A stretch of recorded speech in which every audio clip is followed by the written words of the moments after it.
drop a video on Playboi Carti situation, so let's get into it.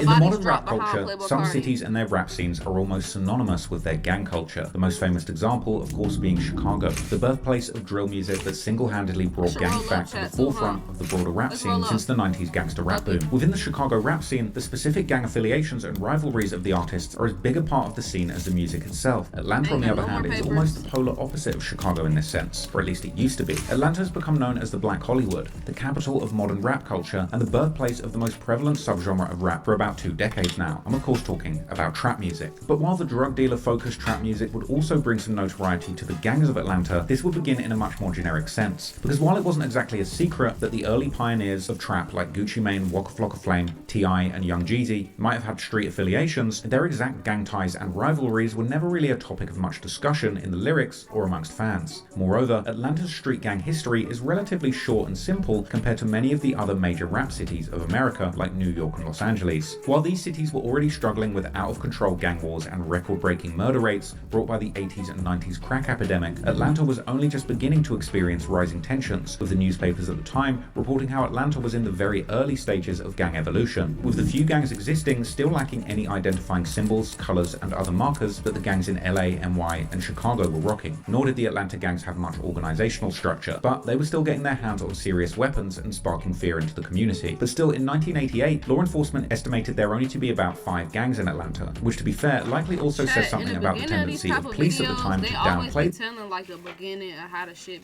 was, like in whatever city it is, just so we could try to understand. But I feel like they could still just get straight to it without all this. The risk of gangs in the city, which had so far avoided much of the mayhem that was going on in many other major cities across the US. Some reporters would accuse Atlanta officials of pretending that gangs weren't a problem in the city and sweeping things under the rug, but later that year, the local papers would report how even the feds were now beginning to look into the gangs operating in Atlanta, with one gang name in particular being repeated often, the Miami Boys, a Miami-originating drug-dealing crew who were attempting to expand beyond the borders of Florida. Coming into the 90s, the feds would finally admit that the gangs were in Atlanta for good, and while they were still mostly small in scale, they were evolving fast. The newspapers began to publish more in-depth looks at these gangs, showing how they had adopted the habits and even identities and symbols of major gangs from LA and Chicago, using graffiti to mark their territory and showcasing their allegiance with LA gangs like Crips, Bloods, and Pyrus, and Chicago gangs like Gangster Disciples and Vice Lords. However, the authorities considered these gangs to largely be wannabes who weren't actually connected with the real national blood gangs. This might have been true in the late 2000s, or it might have simply been wishful thinking, but by the mid-2010s, the newspapers would report how the national gangs had begun infiltrating Metro Atlanta at the start of the decade, and this infiltration has now arguably taken over the entire city. So when it comes to modern Atlanta, there's only one gang that arguably controls the streets of Atlanta more than any other. That's the Bloods. However, the name the Bloods at this point is simply an umbrella term that refers to numerous gang sets that may or may not get along with each other. And while the Bloods originate from Los Angeles, in Atlanta, there are only a few blood sets that rep these original West Coast ties, with the Inglewood family, better known in Atlanta as the IF gang, perhaps being one of the most prominent examples. But to the contrary, the blood sets in Atlanta primarily have their roots in the East Coast, more specifically New York, where many blood gangs began forming during the 90s in the infamous Rikers Island prison, where black inmates were struggling to survive against the Hispanic inmates who at the time were much more unified and belonged to much larger and well-organized gangs. This eventually led to the formation of the so-called United Blood Nation, or UBN, which according to the authorities originally included 5 sets: the 1-8 Trey Gangsters, Money Murder, Valentine Gangster Bloods, G-Shine, and the 9 Trey Gangsters. These sets quickly began moving down the East Coast, primarily to push dope, eventually creating local branches of their sets in states like Virginia and North and South Carolina, eventually also Georgia, where most of the original 5 UBN sets now operate, including 1-8 Trey Gangsters, G-Shine, and the 9 Trey Gangsters, but especially Money Murder, which may currently be the single most influential gang in the metro Atlanta area. As the story goes, Money Murder, or SMM, was founded by a New York gangster named Peter Rolak, aka Pistol Pete, who hailed from the Soundview projects in the Bronx. However, like the overall Bloods moniker, Money Murder too is just an umbrella term for numerous smaller sets, or lines as they're called within SMM, with the authorities claiming that the dominant line in Georgia is currently known as 45 Worldwide, or simply 45WW, a group which further has several smaller lineups or cliques, such as KMB, Venom Line, Hot Wheel, X Line, and Frontline. S Money Murder, that's something that Thug always be saying in his songs in GTA. No cap. Can you imagine one? Happy New Year's, twin. And thank you for the follow. I think I got some. I hope you good. I hope you ain't got COVID, Ty.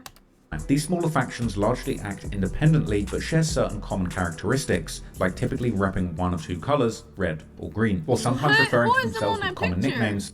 Money Murder, like Murder Gang, Blazers, or BBO for Blazing Billy Only, Two Gun Gang, or Trendy. This last name perhaps explaining the extremes that some of the biggest rappers affiliated with Money Murder have taken unusual fashion choices, making it almost seem like the zestier the savage, the higher they'll climb on the gang's ladder. But the reality is, no matter how unusual that some of the biggest rappers affiliated with Money Murder have taken unusual fashion. Why they put that picture of Playboi Carti up there, man? Why they put this one? They wrong for that. Choices, making it almost seem like the zestier the savage, the higher they'll climb on the gang's ladder. But the reality is... What? The zestiest, the zestier the savage? Wow, he throwing shots at this point.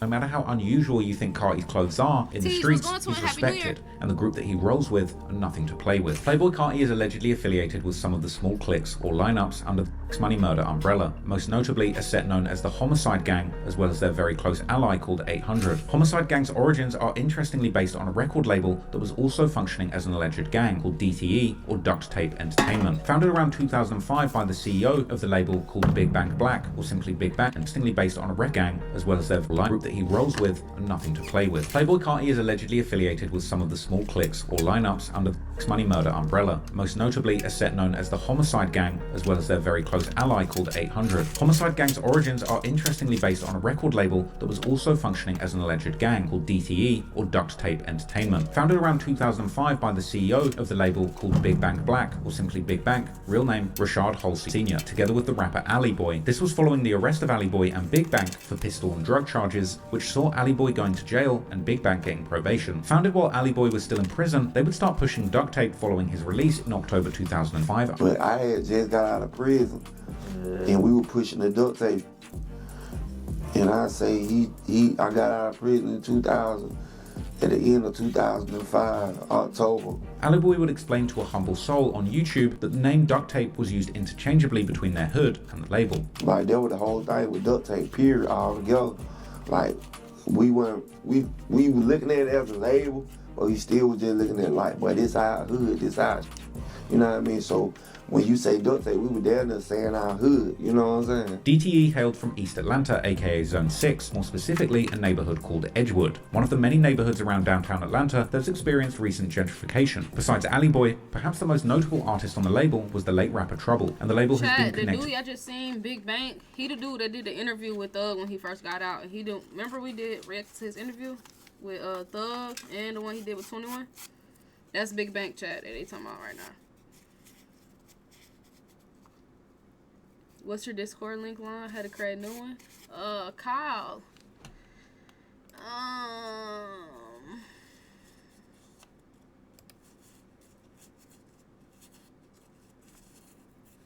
Do !mark Discord. But I don't know, bro. That Kyle, wasn't that a Kyle name? Was Shawu fake account before? But I don't know, Kyle, you might be. I don't know. I'm gonna leave the overthinking at 2025 chat, because y'all know I'm scarred by fake pages. But, you know. With called Edgewood, one of the many neighborhoods around downtown Atlanta that's experienced recent gentrification. Besides Ali Boy, perhaps the most notable artist on the label was the late rapper Trouble, and the label has been connected with contemporary rappers like Future and 21 Savage. These associations likely at least partly being due to their shared affiliation with the Money Murder, with both Future's Free Bands gang, aka FBG, and 21's Slaughter gang having confirmed ties, and having many members that rep this set of the Bloods. Sometime during the mid-2010s, some of the younger kids connected to DTE begun repping the Homicide gang. Originally what? Also, he probably searched this on Facebook and just got this. It's from 2015.